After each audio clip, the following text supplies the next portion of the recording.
Chapter 12. Where was Mamma? Mr. Rosen tripped on the loose step outside the kitchen door. His wife grasped his arm, and he regained his balance.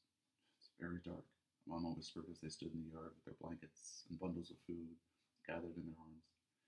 And we can't use any kind of light. I'll go first. I know the way very well, and you follow me. Try not to stumble over the tree roots in the path.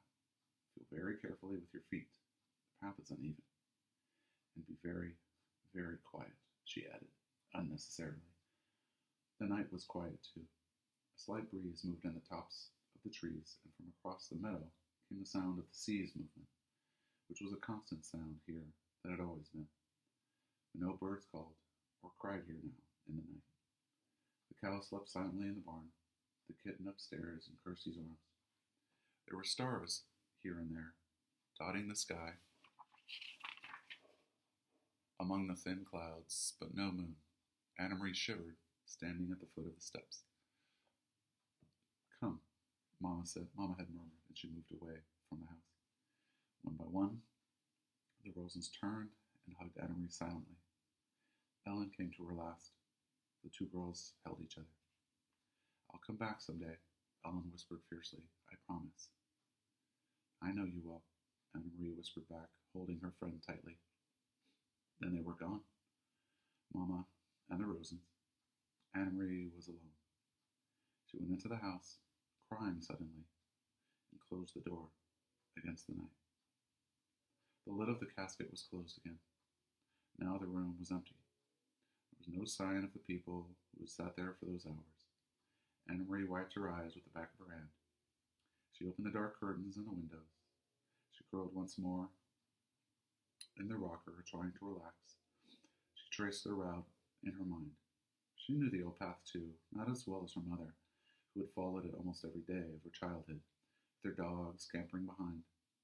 But Anna-Marie often walked to town, and back that day, town and back that way, and she remembered the turns, the twisted trees, whose gnarled roots pushed the earth now and then into knotted clumps, and the thick bushes that often flowered in early summer. She walked with them in her mind, feeling the way through the darkness. It would take them, she thought, half an hour to reach the place where Uncle Henrik was waiting for them in his boat. Mamma would leave them there, pausing a minute, no more, for a final hug, and then she would turn and come home. It would be faster for Mamma alone, with no need to wait as the Rosens, unfamiliar with the path, slowly felt their way along. Mamma would hurry, sure-footed now, back to her children. The clock in the hall struck once. It was 2:30 in the morning. Her mother would be home in an hour, Anna-Marie decided. She rocked gently back and forth in the old chair. Mamma would be home by 3:30. She thought of Papa, back in Copenhagen alone. He would be awake too. He would be wishing he could have come, but knowing too that he must come and go as always, to the corner store, from the newspaper, to his office when morning came. Now he'd be afraid for them, watching the clock, waiting for word that the Rosens were safe, that Mamma and the girls were here at the farm, starting a new day with the sun shining through the kitchen window, and cream on their oatmeal. It was harder for the ones who were waiting, Anna-Marie knew. Less danger, perhaps, more fear.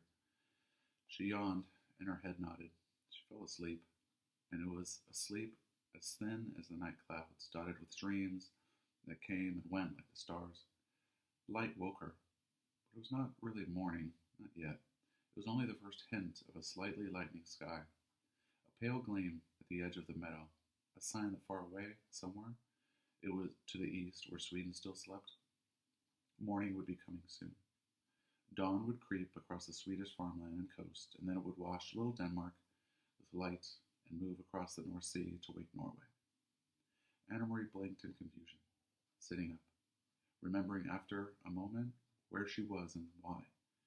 But it was not right. The pale light at the horizon, it should be dark still. It should still be night. She stood stiffly, stretching her legs, and went to the hall to look at the old clock. It was past 4 o'clock. Where was Mamma?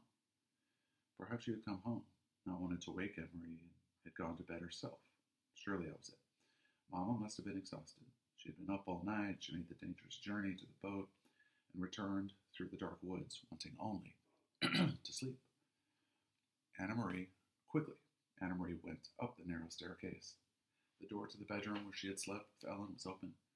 The two small beds were neatly made, uncovered with the old quilts, and empty. Beside it, Uncle Henrik's door was open too, and his bed, too, was unused and empty.